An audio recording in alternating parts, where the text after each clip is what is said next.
Kukuha tayo ng ng papait. Andito kami ngayon kumukuha ng papait. Si Milet, ay siya oh. Talaga. Ito oh, papait, ang dami.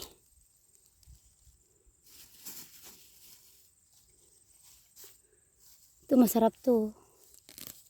Para tayong kambing talaga. Dami no.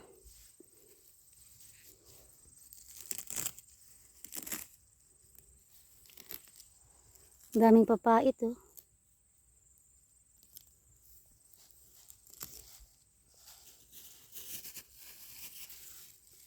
Tama na ba? Nakakaano naman. Parang ang sarap habisin. Isang araw may kumuha dito. Akala ko ubusin na nila. No, hindi naman pala. Hindi na kaya. Ang dami nito. Pag malamdamat siguro papagod.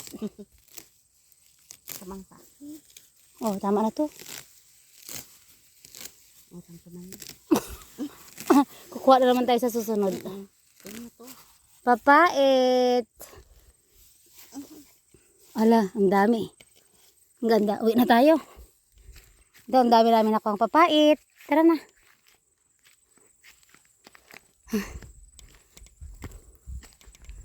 Kakahingal din. Dito sa kabundukan.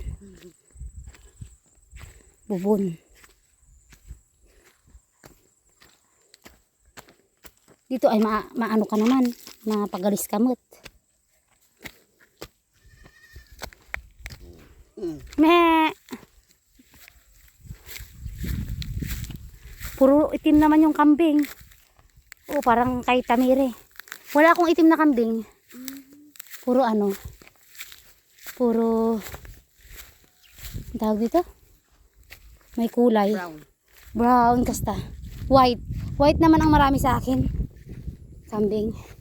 Papait, sarap, healthy. Saan ang daanan natin? Di ba yung mga bisita ni Sikiel nung bumili sila ng talong doon sa kay Kante? Hiningal sila pag akyat. Grabe, yung isa natatai pa. Sobrang tae niya na daw. Hingal na hingal sila pag akyat. Alam mo to mga video ko, pinupost ko lang to sa YouTube. Tapos ang daming nagbi-views. Oo.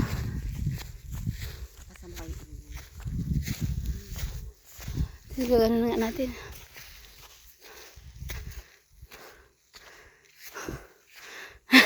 Kakahingal.